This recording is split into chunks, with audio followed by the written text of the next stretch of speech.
කොහොමද පුංචි දරුවනේ? අපි දැන් යමු අද රචනා මාතෘකාවට. ඉන්දියන් සාගරයෙන් වට වූ කුඩා දිවයිනක් වන මගේ රට ශ්‍රී ලංකාව නම් වෙයි.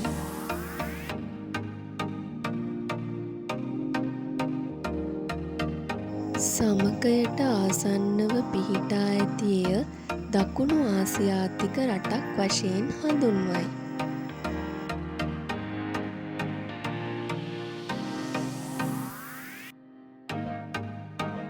ශ්‍රී ජයවර්ධනපුර කෝට්ටේ මෙරට අගරගරය ලෙසින් සලකනු ලබයි.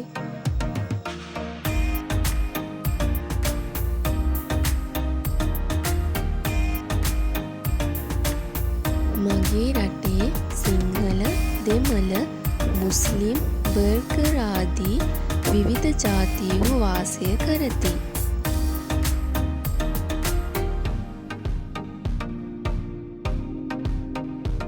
සොබා සෞන්දර්යයෙන් පිරි පාරාදීසයක් බඳු ශ්‍රී ලංකාවට මම බොහෝසේ ආදරය කරමි.